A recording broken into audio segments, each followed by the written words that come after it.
नमस्कार, आप देख रहे हैं मीडिया वन प्लस और मैं हूं विक्रम पंछी। जिस तरह से हाल ही में जम्मू कश्मीर एडमिनिस्ट्रेटिव सर्विसेज के परिणाम जो हैं वो घोषित हुए हैं और काफ़ी विद्यार्थी जो है परचम लहराए हैं, लेकिन बात की जाए अगर उधमपुर ज़िला की तो उधमपुर ज़िला में भी एक बेटी जिसने अपने परिवार का नाम तो रोशन किया, साथ ही साथ उधमपुर ज़िला का नाम भी रोशन किया। जी हाँ, हम बात कर रहे हैं 52वां रैंक हासिल करने वाली श्रेया सलाथिया की, जिनके पिता जो एजुकेशन में हैं और काफ़ी समय से विद्यार्थियों को उनके मुकाम तक पहुंचा रहे हैं। अगर माताजी की बात करें तो वो भी एजुकेशन से ही हैं और वो भी विद्यार्थियों का भविष्य संवारने के लिए काम कर रही हैं। और आज उनकी बच्ची भी जो है वो इस मुकाम पे पहुंची है कि जम्मू कश्मीर एडमिनिस्ट्रेटिव सर्विसेज में 52वां रैंक हासिल करके पूरे उधमपुर का नाम रोशन किया है। हमारे साथ श्रेया सलाथिया मौजूद है, उनसे बात करेंगे कि किस तरह रहा ये सफ़र और किस तरह से यहाँ तक पहुँचने के लिए किस तरह की मेहनत जो है वो उन्हें करनी पड़ी। आपका बहुत बहुत स्वागत है और ये बताइए कि किस तरह का सफ़र ये रहा। शुरू से मैं जानना चाहूँगा किस तरह का ये सफ़र रहा और जम्मू कश्मीर एडमिनिस्ट्रेटिव सर्विसेज में किस तरह जाना सोचा। हाँ जी, पहले तो बहुत बहुत शुक्रिया आप लोग यहाँ पे आए और आपके वार्म विशेस के लिए। ये सफ़र काफ़ी लंबा रहा। मैं 5 साल पहले जो है ग्रेजुएट हो गई थी 2018 में। मैंने पब्लिक एडमिनिस्ट्रेशन ऑनर्स में ग्रेजुएशन करी है चंडीगढ़ से MCM DAV कॉलेज। और उससे पहले भी मैं कहूँगी कि 12वीं कक्षा पास होते ही कहीं ना कहीं मेरे पिता और माता ने ये सोचा था, कभी सपना लिया था कि हमारी बेटी जाएगी सिविल सर्विसेज की ओर। बट 11-12 में काफ़ी छोटी थी तो इतना पढ़ाई की तरफ ज़्यादा ध्यान नहीं था। बट जैसे ही मैं कॉलेज में गई और मैंने फिर मेरा पब्लिक एडमिनिस्ट्रेशन जो सब्जेक्ट है वो भी इसी से रिलेटेड है, तो मेरा इंटरेस्ट बना और वहाँ जाके मैंने पंजाब यूनिवर्सिटी में 4th रैंक भी हासिल करा 2018 में। और तभी से मैं ये न्यूज़पेपर रीडिंग और ये सब मैंने शुरू कर दिया और मेरा काफ़ी दिलचस्प बन गया इस दिशा में। और फिर 5 साल लग गए मुझे यहाँ पहुँचते पहुँचते। मैंने पिछले अटैम्प्ट जो था, मेरा फर्स्ट अटैम्प्ट था, उसमें मैं इंटरव्यू तक गई थी और उसमें मैं चंद कुछ 15-20 नंबर से फाइनल लिस्ट में रह गई थी। वो अभी जनवरी में ही पब्लिश हुई थी। उसके बाद मेरे पास कुछ कुल 20-25 दिन थे, जिसके बाद मेरा नया मेंस था। तो काफ़ी मुश्किल दौरान था क्योंकि उस टाइम अपने आप को मनाना कि एक हार के बाद दोबारा जीत पॉसिबल भी है कि नहीं है। काफ़ी डर था कि अब आंसर भी लिखे हुए साल हो गया है, पिछले प्रोसेस को पूरा जो टाइम लगा 1 साल उसमें, और एकदम से सर पे मेंस आया। बट फिर मैंने सोचा कि चलो कोशिश करते हैं, एक दिन की तरह लेते हैं हर चीज़ को। और आज वो कोशिश जो है उसका मुकाम मुझे मिला है और 52nd रैंक मैंने हासिल किया है, तो खुशी तो है। क्या आपने कहीं से कोचिंग वगैरह ली या सिर्फ पेरेंट्स का सहयोग ही रहा? मैं जैसे कि आपने बताया, मेरे माता और पिता दोनों एजुकेशन डिपार्टमेंट से है, तो मैं काफ़ी प्रिविलेज बैकग्राउंड से बिलोंग करती हूँ। ऐसे भी बहुत बच्चे मुझे सुन रहे होंगे जो इतने प्रिविलेज बैकग्राउंड से नहीं होंगे, गांव से आते हैं, उनके एजुकेशन बेसिक गवर्नमेंट स्कूल से होगी। मैं तो आर्मी पब्लिक स्कूल से पढ़ी हूँ और फिर कॉलेज भी चंडीगढ़ जाके किया है। बट हालांकि फिर भी मैंने कोचिंग नहीं ली क्योंकि मेरे सब्जेक्ट्स ग्रेजुएशन में थे वो सिमिलर ही थे, तो मैंने सेल्फ स्टडी पे ही रिलाई किया है। और आजकल इंटरनेट का एरा है, सब बच्चे जो है उनको सब कुछ मिल जाता है ऑनलाइन, तो मुझे लगता है कि इतना मुश्किल नहीं है, बिना कोचिंग के ही किया जा सकता है ये चीज़। आपने कहा कि दूसरा अटेम्प्ट, पहली बार जब अटेम्प्ट दिया था तो कुछ नंबरों से रह गए और दूसरा अटेम्प्ट आपने लिया। क्या कहना चाहेंगे उन विद्यार्थियों के लिए जो पहले ही एक बार में ही अगर रह जाते हैं तो हार मान लेते हैं? मैं कहूँगी किसी भी चीज़ को अगर आपको हासिल करना है तो आप सिर्फ 1 ट्राई या 2 ट्राई से अपना मन नहीं छोटा कर सकते। ये एग्ज़ाम इस तरीके का है जहाँ हज़ारों की तादाद में लोग बैठ रहे हैं और चंद आधे नंबर से अभी भी मेरे कुछ दोस्त हैं जो इस लिस्ट में रह गए और जो बहुत ही काबिल तारीफ़, जिनका अच्छा परफॉर्मेंस रहा होगा। मगर मैं कहूँगी कि जैसे संस्कृत का एक श्लोक है, माँ कदापि त्यज, कहते हैं कि नेवर गिव अप। और इसकी इंस्पिरेशन मेरे मदर और फादर ही हैं दोनों, कि हार मत मानो, एक बार नीचे गिरोगे तो दोबारा उठो, कोशिश करो, कहीं ना कहीं से वो इंस्पिरेशन लो और ट्राई करते रहो, कभी ना कभी तो अपने उस पे मुकाम पे आप लोग पहुंचोगे। कितना सहयोग रहा माता पिता का, क्योंकि वो जॉब भी करते हैं, अपनी जॉब में भी बिजी रहते हैं, उसके बावजूद आपकी पढ़ाई की तरफ भी ध्यान देना, कितना सहयोग रहा? बहुत ज़्यादा सपोर्टिव थे मेरे पापा और मम्मा दोनों ही। मुझे कभी किसी चीज़ की रोक टोक नहीं रही, मुझे फुल फ्रीडम रही, मेरे लाइफ के जो भी चॉइसेस रहे। करियर भी कोई इम्पोज नहीं था, मेरे खुद की ही चॉइस थी मुझे कि सिविल सर्विसेज में जाना है। तो जैसे कि लाइब्रेरी जाती थी, पढ़ती थी, तो मम्मा पापा दोनों ही काफ़ी सपोर्टिव थे, खाना बेचते थे, लाइब्रेरी में ही खाना खाती थी। काफ़ी साल हो गए लाइब्रेरी पढ़ते, 3-4 साल। और कभी जैसे 3-4 महीने में ब्रेक लेने का मन है, घूमने का मन है, तो कभी रोका टोका नहीं कि नहीं घर बैठो सिर्फ पढ़ते रहो। तो वो काफ़ी हमेशा ही उन्होंने मुझे सपोर्ट किया है मेरी जर्नी में। और जब अभी पिछले अटेम्प्ट में मैं कुछ नंबर से रह गई और मुझे लगा कि नहीं हो पाएगा, तो तभी दोनों ने ही मुझे कहा कि नहीं बेटा, एक बार फिर ट्राई करना है, तब तक ट्राई करना है जब तक सारे चांसेस ख़त्म नहीं हो जाते हैं। चाहे 6 के 6 अटेम्प्ट बैठो, बट हम कर रहे हैं सपोर्ट, क्योंकि जैसे मैंने कहा मैं हूँ थोड़ी प्रिविलेज की, दोनों जो है अच्छे डिपार्टमेंट में काम कर रहे हैं। तो उन्होंने कहा कि आप मेहनत करो, टेंशन मत करो। बट अब ऐसे बच्चे होंगे जो शायद मैं कहूँगी उतने पैसे उनके घर पे नहीं होंगे कि वो बिना कुछ कमाए वो तैयारी कर सके। बट हाँ, कोई भी छोटी मोटी जॉब ले ले, बट साथ साथ जो है अपना सपना पूरा करने के लिए मेहनत करते रहे, क्योंकि आज नहीं तो कल तो जो हिम्मत नहीं हारता है, मुझे लगता है उसकी हार कभी नहीं होती है। फिर कहीं ना कहीं भगवान को भी लगता है कि इसमें तो बहुत ही ज़िद है, तो ये तो इंसान आना ही चाहिए सर्विस में, ये कुछ अच्छा काम करेगा सोसाइटी के लिए। अभी जो मुकाम आपने हासिल करने की सोची थी वहाँ तक आप पहुँच चुके हैं, किस तरह सर्व करेंगे आप सोसाइटी? बिल्कुल, मैं शुरू से ही मुझे ऐसा लगता था कि मैं ग्राउंड लेवल पे काम करूं, सोसाइटी से डायरेक्टली लिंक होके काम करूं, और मुझे लगा ये बेस्ट चॉइस है मेरे लिए करियर की, क्योंकि यहाँ पे आप लोगों की रोज़मर्रा की ज़िंदगी में जो उनको दिक्कतें आ रही हैं, आपके पास इतने रिसोर्सेज होते हैं कि आप उनकी हेल्प कर सकते हैं।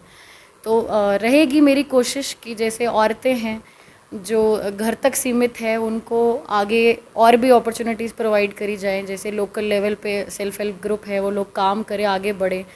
स्टूडेंट्स हैं उनके लिए कुछ कर पाऊँ। इन्वायरमेंट से रिलेटेड मैं काफ़ी दिल के करीब है मेरे, कि आजकल क्लाइमेट चेंज जैसे आप देखोगे, गंदगी फैल रही है, बीमारियां फैल रही हैं, और कूड़ा कचरा बहुत बढ़ रहा है। तो ये कुछ टॉपिक है जो मेरे दिल के करीब है, तो मैं सोसाइटी के लिए इन चीज़ों पे काम करना चाहूँगी। श्रेया सलाथिया की माता जी भी हैं, हम उनसे भी बात करेंगे क्योंकि वो भी लगातार बच्चों का भविष्य संवारने के लिए जो है शिक्षा विभाग में अपनी सेवाएं जो हैं दे रही हैं। काफ़ी सारे उतार चढ़ाव उन्होंने भी देखे होंगे, उनसे बात करेंगे। जी, आपकी बेटी ने जो है एडमिनिस्ट्रेशन सर्विसेज जो है उसका एग्ज़ाम पास किया, कैसा लग रहा है? और क्या, क्योंकि आप खुद बच्चों को पढ़ाते हैं, तो क्या लगा डिफरेंस? सबसे पहले मैं आपका शुक्रिया अदा करना चाहती हूँ, जो कि आप मेरी जो अंदर की खुशी है वो सबके सामने बांटना चाहती हूँ। उस यूथ को थोड़ा सा अपना एक्सपीरियंस बताना चाहती हूँ, ताकि वो होप ना छोड़े।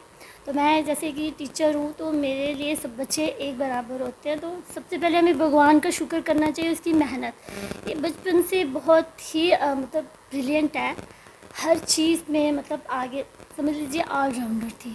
तो फिर माता पिता का भी बहुत बड़ा योगदान होता है कि उस बच्ची का साथ दें और उसे सही दिशा दिखाएं अपने बच्चों को, और कभी भी बच्चों के साथ ज़बरदस्ती ना करें कि बच्चों को अपनी तरह से चलाएं। तो काफ़ी देर के बाद ये पढ़ती रही, लेकिन इस बार थोड़ा सा हो गया था, रोने लगी थी। तो मैंने इसे कहा कि जब हम फसल लगाते हैं तो वो भी वक्त लगाती है पकने में, तो ये जो वक्त चाह रहा है इसको अपना बेस्ट दो आप और भगवान पे छोड़ दो। तो उसने ऐसे ही किया, और काफ़ी मतलब बहुत मेहनत की। बैठती थी वहाँ पे जाके, कोई कोचिंग वगैरह नहीं ली, बल्कि अपनी पढ़ाई पे ज़्यादा ध्यान था। ये नहीं कि किताबी कीड़ा वो भी नहीं बनना, कभी अगर बोर हो जाती थी तो थोड़ा सा छोटा मोटा ट्रिप लगा लेती, तो उससे फ्रेश हो जाती थी और फिर से अपनी मतलब पढ़ाई और जो भी ऑब्स्टेकल्स आती हैं उसे हमें मतलब ज़िंदा दिली से, कभी कभी लोग भी बोल देते हैं कि क्या कर रही है बच्ची, घर में बिठाई है या शादी नहीं करोगे। मुझे तकरीबन सारे लोग बोलते थे, तो मैं तो यही कहती थी कि मुझे पहले उसे अपने पैरों पे स्टैंड करना है, ताकि फिर वो अपने पैरों पे स्टैंड होगी तो अपनी ज़िंदगी खुद से जी सकेगी। तो इससे पेरेंट्स का बहुत साथ होता है। तो बहुत मेहनत की है इसने। सभी यूथ को होप नहीं छोड़ना चाहिए, विल पावर और पेशेंस जो है वो बहुत ज़रूरी है हर बच्चे के लिए, ताकि वो अपने उस मुकाम तक पहुँच पाए। श्रेया सलाथिया के फादर भी हमारे साथ हैं, और एक बात मैं आपको बता दूं कि बहुत नाम है इनका एजुकेशन सिस्टम में, क्योंकि काफ़ी सारे बच्चे जो हैं इनके पास ट्यूशन्स भी लेते थे, और एक नाम था पवन सलाथिया। और मैं ये जानना चाहूँगा उनसे कि जिस तरह से आपने अपने स्टूडेंट्स को पढ़ाया, क्या बेटी को भी उसी तरह पढ़ाया? मैं पहले तो आपका शुक्रिया अदा करता हूँ। तो पहले तो मैं कहूँगा ये श्रेया सलाथिया जिसने परचम लहराया है J&K सिविल सर्विसेज एग्जामिनेशन में, तो मेरी शुरू से ही ये कोशिश रही जब मैं एज ए टीचर था, आज तो मैं principal captain Tushar Mahajan girls model high secondary school का हूँ। तो हम पूरे जी जान से पढ़ाते थे। तो मेरा ये मानना है कि अगर हम बाकी बच्चों को अगर ओन करें तो उनको अपना बच्चा समझ के उनको पढ़ाएं तो भगवान कहीं ना कहीं हमें देख रहा है, वो हमें ब्लेस करता है। तो बिलोंगिंगनेस लेके कहें तो वही मेरे साथ हुआ कि जब दूसरों के बच्चों का भविष्य के लिए हमने काम करा तो हमारी की बच्ची के भविष्य के लिए भी भगवान ने अकॉर्डिंग ब्लेस किया और वो आज इस मुकाम पे पहुंची है। तो एज ए प्रिंसिपल भी मेरी सभी टीचर से ये इल्तिजा रहती है कि आप इन बच्चों को अपना बच्चे समझें, सिर्फ आप अपनी ही फैमिली को मत देखें। अगर आप इनके बारे में सोचेंगे तो आप अपने बच्चे की चिंता छोड़ दीजिए, आपके बच्चों को संभालने के लिए फिर भगवान बैठा हुआ है। तो ये इसने बहुत ही मेहनत की, शुरू से बहुत ब्राइट थी ये। तो +2 तक इसने साइंस सब्जेक्ट्स पढ़े और +2 के बाद इसने ऑनर्स करा पब्लिक एडमिनिस्ट्रेशन में। तो अभी मास्टर्स इसने पब्लिक एडमिनिस्ट्रेशन में कर ली है। तो 4-5 साल का जर्नी लगा इसको यहाँ तक पहुँचने के लिए। तो मैं तो यही कहूँगा कि ये शुरू से ही मेरा था, क्योंकि इसमें ये क्वालिटी ऑलरेडी थी कि ऑफिसर लाइक क्वालिटी थी। तो ये JNK सिविल सर्विसेज में जाए तो देश की सेवा करे और अपना नाम करे, अपने शहर का नाम करे, अपने टीचर्स का, अपने पेरेंट्स का नाम करे। जिस तरह से श्रेया ने बताया कि पूरी फ्रीडम थी उसे, जो मन था वो करना था, पढ़ाई भी करनी थी, ट्रिप भी करने थे, पूरी फ्रीडम थी। लेकिन कहीं ना कहीं क्योंकि आप खुद टीचर हैं और इस सब चीज़ों से गुजरे हैं, कहीं ना कहीं आज के पेरेंट्स जो हैं वो बच्चे के इस होड़ में रहते हैं कि अच्छे मार्क्स आएँ, अच्छे नंबर आएँ, अच्छे मार्क्स आएँ। तो ये कहीं ना कहीं मनोबल जो है वो बच्चे का गिरता है इससे। नहीं, बच्चे को ये, मैं तो ये कहूँगा मार्क्स के ऊपर पेरेंट्स को स्ट्रेस नहीं करना चाहिए, बल्कि बच्चे को ऐसी स्टडी करनी चाहिए कि उसको सब्जेक्ट्स का कंप्लीट नॉलेज हो। ऑल्दो श्रेया जो थी ये लगभग +2 तक कोई बड़ी मेरिटोरियस स्टूडेंट नहीं थी, 70% के करीब करीब मार्क्स लेती थी। ग्रेजुएशन भी अच्छे मार्क्स से करी इसने। तो लेकिन ये था कि ये CBSE बैकग्राउंड से है। तो मैं ये पेरेंट्स को कहूँगा बच्चों के ऊपर ये थोड़ा फोबिया मत डालें कि आपको 90% या 99% ही लेने हैं। तो मैं ये कहूँगा कि अगर वो 60% वाले में है या 70% वाले में है तो 60-70% वाला भी कोई भी एग्ज़ाम जो है कॉम्पिटिटिव एग्ज़ाम वो क्रैक कर सकता है। तो ये मार्क्स वाला प्रेशर आजकल नहीं रहा है, क्योंकि किसी भी फील्ड में अगर आपको जाना है, अगर जॉब के लिए जाना है, जैसे अभी मैं ये शेयर करना चाहूँगा, मेरे ही स्कूल की 3 बच्चियाँ इस बार उन्होंने नीट का एग्ज़ाम क्रैक करा हुआ है। तो बहुत ही बढ़िया परफॉर्मेंस दी है।